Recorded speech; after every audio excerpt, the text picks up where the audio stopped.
పండగైనా సంబరమైనా మీ ప్రతి సెలబ్రేషన్కి only choice వేగా jewellers. Suman TV ప్రేక్షకులకు నమస్కారం. ప్రస్తుతం మనతో పాటు ఉన్నారు ప్రముఖ జ్యోతిష్యులు బ్రహ్మశ్రీ నందిబట్ల శ్రీహరి శర్మ గురుగారు. వారితో మాట్లాడదాం శని వక్రగతి గురించి. గురుగారు నమస్కారం. గురుగారు వాగర్థ వివసంపృక్తౌ వాగర్థ ప్రతిపత్తయే జగతః పితరౌ వందే పార్వతీ పరమేశ్వరౌ. ఆదిత్యాయ చ సోమాయ మంగళాయ బుధాయ చ గురు శుక్ర శనిభ్యశ్చ రాహవే కేతవే నమః. శృంగేరి జగద్గురు పీఠాధిపతులకి కంచి పీఠాధిపతులకి నమస్కారములు తెలియచేసుకుంటూ కార్యక్రమాన్ని ప్రారంభిద్దాం. భారతదేశంలో ఇంకా ఎలాంటి పరిణామాలు చూడాల్సి వస్తుంది గురువు గారు?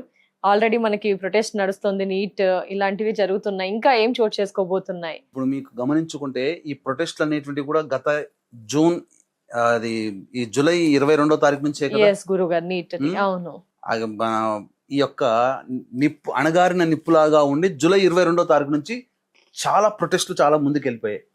అంటే ఇది సహజంగా చాలా మంది వీక్షించేటువంటి మన సుమన్ టీవీ ప్రేక్షకులు తీసి పారేస్తారు, ఇదంతా ఏముందిలే అని చెప్పేసి.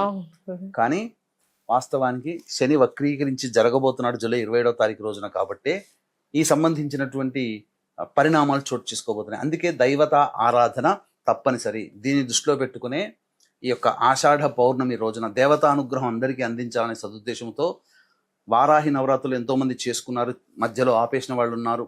అలాగే చేసుకోలేక ఇబ్బంది పడి చేసుకుంటే అమ్మవారి అనుగ్రహం పొందితే బాగుండును, అలాగే చాలా మందికి సమస్యలు అనేటువంటి ఉంటాయి, ఆ సమస్యలు తీరితే బాగుండును అనుకునే వాళ్ళు కూడా ఉన్నారు. అటువంటి వాళ్ళకి ఈ ఆషాఢ పౌర్ణమి గురు పౌర్ణమి సందర్భంగా మన పీఠం ఆధ్వర్యంలో రాత్రి 8 గంటలకి అంటే 7:30 వరకు పౌర్ణమి కాబట్టి 7 గంటలకి పౌర్ణమి ఘడియల్లో మనం ప్రారంభం చేస్తాం. వారాహి, ప్రత్యంగిర, బగళాముఖి, రాజశ్యామల, ధూమావతి మరియు శనీశ్వర అఘోర పాశుపత హోమాది కార్యక్రమాలు జరిపించడం జరుగుతుంది. ఈ కార్యక్రమంలో నమోదు చేసుకున్నటువంటి వాళ్ళకి వారాహి మాల కూడా ఇవ్వడం జరుగుతుంది. అవకాశం ఉన్నటువంటి వాళ్ళు స్క్రీన్ పై కనిపిస్తున్న నెంబర్కి కాంటాక్ట్ చేసి గోత్రనామాలు నమోదు చేసుకోవచ్చు. ఎందుకంటే శని వక్రీకరించినటువంటి కారణం చేత శని మీనరాశికి మరియు కుంభరాశి కూడా ప్రభావితం కాబట్టి మొత్తం 12 రాశుల వారికి ఈ ప్రభావం ఉంటుంది. ఎవరి జాతకరీత్యానైతే బలమైనటువంటి సమస్యలు తీరాలని కోరిక ఉంటుందో అటువంటి సమస్యల నివారణకి, శత్రుబాధలు, విద్య, వివాహ, దాంపత్య, అనారోగ్య సమస్యల నివారణకి ఈ హోమాది కార్యక్రమాలు జరిపించడం జరుగుతుంది. కాబట్టి ఎవరైనా కానీ ఈ కార్యక్రమంలో గోత్రనామాలు నమోదు చేసుకోవచ్చు. ఇక గమనించుకున్నట్లయితే మన భారతదేశంలో జరిగేటువంటిది ఇప్పుడు ఈ యొక్క విద్యార్థులు ప్రొటెస్ట్ చేశారు. కానీ ఇది శని వక్రీకరించినటువంటి కారణం చేత జరుగుతున్నటువంటిది. అవునా, ముందే స్టార్ట్ అయిపోయిందా గురుగారు? ప్రభావం ముందే ఉంటుందా కదమ్మా? ఇంట్లో కాఫీ చేసినా, బిర్యానీ చేసినా ప్రిపరేషన్ లోనే స్మెల్ అవుట్ అవుతుంది. కానీ అన్ని తయారు చేసిన తర్వాత వీళ్ళింట్లో ఇవి ఉన్నాయని తెలియదు కదా వండారని. అలాగే ఇది రావడానికి ముందే ఒక 2 వారాల ముందర మన భారతదేశం కూడా చవి చూసింది. ఎందుకంటే మన భారతదేశానికి స్వాతంత్రం వచ్చిన లగ్నానికి అత్యంత రాజయోగప్రదుడు శని, బాధకుడు కూడా శనే. కానీ అట్టి శని వక్రీకరించి మీనరాశిలో వక్రీకరించినటువంటి కారణం చేత గతంలో ఏంటనంటే భారతదేశం గవర్నమెంట్ ఎలా ఉంటుందనంటే భవిష్యత్తు కార్యాచరణ ఇంతకుముందు చెప్పుకున్న న్యాయ వ్యవస్థకి కారకుడు కాబట్టి న్యాయ వ్యవస్థ సమూలముగా మార్చబడుతుంది. కొత్త చట్టాలు తీసుకుని వస్తాయి. ముఖ్యంగా శని నిష్పక్షపాతానికి కారకుడు కాబట్టి అడ్డదారుల గుండా సంపాదించేటువంటి వ్యక్తులందరూ కూడా బయటపడతారు. ఇప్పుడు అనేక మంది రహస్యంగా దాగిన వాళ్ళ చరిత్రలన్నీ ఇప్పుడు బయటపడతాయి.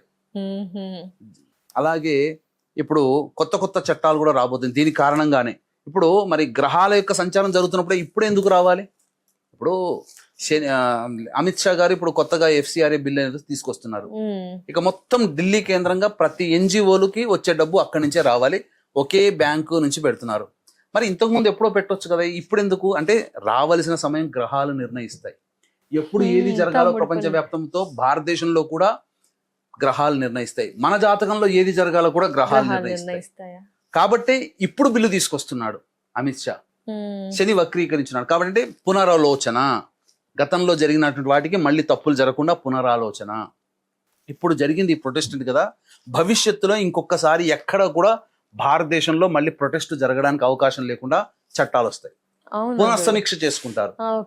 ఈ యొక్క సంబంధించినటువంటి ఈ యొక్క ఈ యొక్క Neat ది విద్యార్థులందరూ protest. కూడా చేసే డీప్ స్టేట్ అవన్నీ ఉన్నాయి కదా, అవును గురు. వీటన్నిటికీ శని కారకుడు అక్కడ.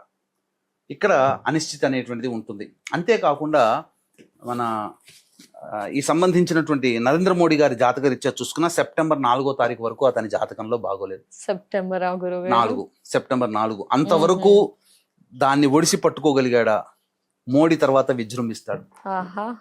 ఇంకా తప్పదు. తప్ప అంటే తర్వాత గట్టిగా మంచి రిజల్ట్స్ అనేటువంటి మోడీ చాలా దుందుడుకు చర్యగా సెప్టెంబర్ 4 వరకు అతనికి బాగోలేదు. అంటే ఓపిక పట్టాలా, ఏం చేయాలంటారు గురు? ఓపిక పట్టాల్సింది. అంతవరకు అన్నిటికీ అది జరుగుతుంది. నిన్న నైట్ అందరికి మెసేజ్ చెప్పారు కదా ఇలా అని, నీట్ గురించి ఇలా జరిగింది, ఇక మీద జరగకుండా చూసుకుంటాం అది అలాంటివి. సెప్టెంబర్ 4 వరకు అతనికి మీద అభాండాలు అనేటువంటివి, అతన్ని క్యారెక్టర్ అసాసినేషన్ చేయడం కానీ, అవును గురుగారు, ఇన్ని రోజులు పాజిటివ్ గా అనిపించింది మోదీజీ గారి అది. మీద, ఇప్పుడు నెగిటివ్ వచ్చేది అంతా Negative. గ్రహ ఇంపాక్ట్.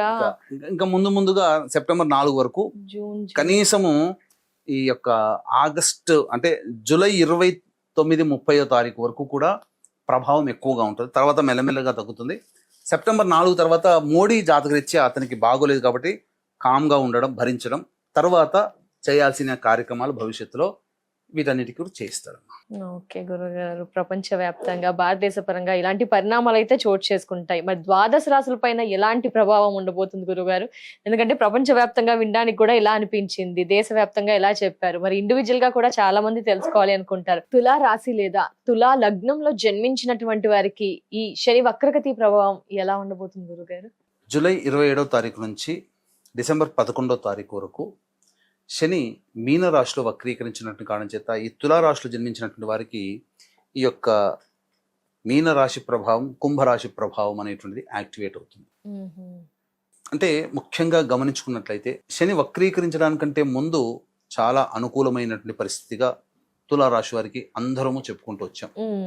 అంటే ఈ తులారాశిలో జన్మించినటువంటి వాళ్ళకి మీనరాశి ప్రభావం కదా, ఏం జరగబోతుంది అని మనం గమనించుకున్నట్లయితే ఎన్నో స్థానం గురుగారు? 6వ స్థానం కాబట్టి శక్తికి మించి పని చేస్తారు. ఇప్పటి వరకు కూడా జూలై 26వ తారీఖు వరకు కూడా ఆ శక్తికి మించి పనిచేసిన ప్రభావాలు కావచ్చు. అలాగే ఇతరులతో బాగా మాట పెరిగి శత్రుత్వ భావాలు పెరిగాయి కదా, అటువంటి వాళ్ళు. అలాగే రోగ సమస్యలతో బాధపడుతున్నటువంటి వాళ్ళు, ఎవరికి పడితే వాళ్ళకి డబ్బులు అప్పు ఇచ్చి కానీ, లేదా చేస్తున్నటువంటి పనికి అప్పు తీసుకోవాల్సిన సందర్భంలో ఉన్నప్పుడు ఒక చిన్న పాస్ బటన్ నొక్కుతున్నాడు ఇప్పుడు శని. అంటే ఎవరితోనైతే నువ్వు శత్రుత్వ భావాలు పెట్టుకున్నావో ఒకసారి పునఃసమీక్ష చేసుకో. నీ స్నేహ హస్తాన్ని అందించి ప్రేమతో మళ్ళీ వాళ్ళతో స్నేహంగా మెలుగు, ఏమన్నా అవకాశాలు ఉన్నాయా చూడు అని చెప్పడానికి శని అవకాశం ఇస్తున్నాడు. అలాగే బాగా కష్టపడుతున్నారు, ఈ కష్టానికి తగ్గ ప్రతిఫలం దీనికి తగ్గట్టుగా వస్తుందా? అంటే ఎడారిలో ఇసుక నుంచి నూనె తీయలేం కదా, మరి ఇప్పుడు దాకా నువ్వు కష్టపడ్డావు, ఏమన్నా ఫలితం వచ్చిందా? మళ్ళీ ఇంకేదన్నా అదర్ ఆల్టర్నేటివ్ చూసుకుంటావా? ఆలోచన చేసుకో అని శని ఈ విధంగా ఒక పాస్ బటన్ నొక్కి బ్రేక్ ఇవ్వబోతున్నాడు. అందుకనే మనం ఎంత కష్టపడ్డా ఫలితం రావట్లేదు అనుకునే వాటి మీద ఇంకొకసారి ఆలోచన చేసి జరగాల, ముందుకు వెళ్ళాలా వద్దా నిర్ణయం తీసుకో అని చెప్పబోతున్నాడు. ఆరోగ్యపరంగా కూడా ఇబ్బంది పెడుతున్నప్పుడు నిర్ణయం తీసుకోలేకపోతారు కొంతమంది. అంటే అలోపతికి వెళ్దామా, ఆయుర్వేదం వెళ్దామా, లేదా ఈ సంబంధించినటువంటి ఆపరేషన్స్కి వెళ్దామా, లేదా టాబ్లెట్స్తోనే వెళ్దామా అనేటువంటి సందిగ్ధం నుంచి ఒక క్లియర్ కట్ పిక్చర్ అనేటువంటిది ఇచ్చేసేస్తారు. అలాగే పంచమ స్థానం కూడా ప్రభావితం అవుతుంది కాబట్టి ఈ పంచమ ప్రభావం ఏంటి, ఏం జరగబోతుంది అని అంటే ఇటు సంతానము, ప్రేమ ఆప్యాయతని సూచించేటువంటి స్థానము, అలాగే ఆలోచనలు, ఇవన్నీ కూడా ప్రభావితం చేయబడుతుంది. కాబట్టి సంతానంతో ప్రేమగా మెలగండి, మెలగాల్సిన పరిస్థితులు వస్తాయి. అలాగే మీ యొక్క లవ్ అండ్ ఎఫెక్షన్ని సూచించేటువంటి స్థానం కాబట్టి మీ యొక్క రిలేషన్లో, అనగా ఏ రిలేషన్లోనైనా కానీ ప్రేమతో ముందుకు సాగండి అని సూచిస్తుంది. కాబట్టి జాగ్రత్తలు పాటించాలి. ఇక ఆలోచనలకే పరిమితమైనటువంటి వాటికి కార్యరూపం దాల్చాల్సిన పరిస్థితిని కూడా సూచిస్తుంది ఈ యొక్క తులారాశి లేదా తులాలగ్నంలో జన్మించినటువంటి వాళ్ళకి. ఇది ప్రభావం. అయితే శని నిష్పక్షపాతమైనటువంటి గ్రహం కాబట్టి కొంత పూర్వపుణ్య కర్మ ప్రభావం ఉన్న వాళ్ళకి మంచి జరుగుతుంది, పాపకర్మలు ఉన్నటువంటి వాళ్ళకి పాప ఫలితాలు. పుణ్యం గురించి మంచి జరిగేటువంటి వాళ్ళకి మనం చూసుకున్నట్లయితే ఈ తులారాశి లేదా తులాలగ్నం జన్మించిన వాళ్ళకి మంచి ఏం జరుగుతుంది, అకస్మాత్తుగా మంచి అవకాశాలు వస్తాయి, చక్కటి ఉద్యోగం లభించి తీరుతుంది. అలాగే శత్రువులు మన మీద అపజయం పాలవుతారు, మనమే విజయాన్ని సాధిస్తాం. కోర్టు సంబంధించినటువంటి వ్యవహారాల్లో మనకే విన్ అవుతాం. ఏదైనా కానీ ప్రత్యర్థుల మీద పైచేయి సాధిస్తాం. వ్యాపారంలో కావచ్చు, వృత్తిలో కావచ్చు, ఉద్యోగంలో కూడా ఇప్పటి వరకు ఊరిస్తున్నటువంటి ప్రమోషన్లు చకచకా ముందుకు సాగిపోతుంటాయి. సంతానం అభివృద్ధిలోకి వస్తుంది, మంచి జరుగుతుంది. అలాగే ఈ తులారాశిలో జన్మించినటువంటి వాళ్ళకి చాలా మందికి వివాహాలు జరుగుతాయి. ఏ పని చేసినా అందులో లాభం అనేటువంటిది ఉంటుంది. పైగా కుటుంబ బాధ్యతలు చక్కగా కుటుంబ సభ్యులందరూ సహాయ సహకారాలు అందిస్తారు. ఇవన్నీ కూడా ధనము కూడా సంప్రాప్తం అవుతుంది. ఇవన్నీ కూడా ఈ సంబంధించిన మంచి జరిగేటువంటి. చెడు జరిగేటువంటి విషయానికి వచ్చేసేసరికి ప్రధానంగా రిలేషన్షిప్స్ దెబ్బతింటాయి. ఎవరితో కలిసి పని చేస్తాం వాళ్ళతో ఇబ్బందులు ఎదురవుతాం. అలాగే కోర్టులో అటువంటి వ్యవహారాల్లో మనకు నెగిటివ్ వస్తుంది. కొంతమందికి చెయ్యని తప్పుకి శిక్ష పడాల్సి జైలు పాలయ్యే అవకాశాలు కూడా కలుగుతాయి. లాభం కంటే నష్టమే ఎక్కువగా జరిగి తీరుతుంది. అన్నిటికంటే మించి కుటుంబంలో విభేదాలు, వాక్కు వల్ల మనం ఏది మాట్లాడినా అది నెగిటివ్ అయిపోతుంది. మనలో తులారాశి తులాలగ్నం వాళ్ళకి కొంత మంచిగానే మాట్లాడతారు, కానీ అనవసరంగా వాళ్ళకి చెడ్డ పేరు వస్తుంది. ఇలాంటివి జరుగుతాయి. మంచి ఉంటుంది, మంచి చేసుకున్న వాళ్ళకి గత జన్మలో మంచి, గత జన్మలో పాపము చేసుకున్నటువంటి వాళ్ళకి పాపకర్మ ప్రభావం అనుభవించక తప్పదు. అందుకనే ఎప్పుడు కూడా 2 యాంగిల్స్ అనేటువంటివి శని ప్రభావం వలన 12 రాశుల వాళ్ళు ఇబ్బందులు పడతారు. కాబట్టి ఇది గత జన్మ కర్మదోషానికి సంబంధించినటువంటిది. కాబట్టి గత జన్మ కర్మదోషాన్ని తొలగించే బలమైనటువంటి మహిమ కలిగినటువంటిది ఈ యొక్క గురువు కంట్రోల్ చేస్తాడు. గురువు అంటేనే పుణ్యం. అటువంటి గురు పౌర్ణమి రోజున మన పీఠం ఆధ్వర్యంలో సాయంకాలం 7 గంటలకి వారాహి, ప్రత్యంగిర, బగళాముఖి, రాజశ్యామల, ధూమావతి, శనైశ్చర, రుద్ర, అఘోర పాశుపత మూలమంత్ర హోమాదులు జరిపించి వారాహి మాల ఇవ్వడం జరుగుతుంది. అవకాశం ఉన్నటువంటి వాళ్ళు మీ జాతకరీత్యా కలుగు విద్య, వివాహ, ఉద్యోగ, దాంపత్య, అనారోగ్య సమస్యల నివారణకి జూలై 29వ తేదీన సాయంకాలం 6 గంటల లోపల కనిపించినటువంటి స్క్రీన్ పై కనిపిస్తున్న నెంబర్కి కాంటాక్ట్ చేసి గోత్రనామాదులు నమోదు చేసుకోవచ్చు. గురుగారు, ఇంకా ఏం పరిహారం పాటించాలి అంటారు తులారాశి వారు? ప్రధానంగా ఈ తులారాశిలో జన్మించినటువంటి వాళ్ళు ప్రతిరోజు కూడా రుద్ర కవచము, కాలభైరవాష్టక పారాయణం పఠిస్తే చాలా శుభ ఫలితాలు అనేటువంటివి కలుగుతాయి. అందులో సందేహం లేదు. ముఖ్యంగా సంతానంతో ప్రేమగా చేసుకోవాలి. సంతానమే కాదు, అందరితో ప్రేమని పంచి అందరితో ప్రేమగా ఉండగలిగితే చాలా మటుకు కంట్రోల్లోకి వస్తుంది. తప్పకుండా. ధన్యవాదాలు గురుగారు. నమస్కారం. సర్వం శ్రీ ఉమామహేశ్వర పరబ్రహ్మార్పణమస్తు. సో వ్యూయర్స్, చూసారు కదా, గురువు గారి ఆధ్వర్యంలో గురు పౌర్ణమి రోజు నిర్వహించబోయే క్రతువులో మీ గోత్రనామాదుల్ని నమోదు చేసుకోవాలనుకుంటే స్క్రీన్ పై నెంబర్ కనిపిస్తుంది. మిగతా డీటెయిల్స్ ని తెలుసుకోవచ్చు. నమస్కారం.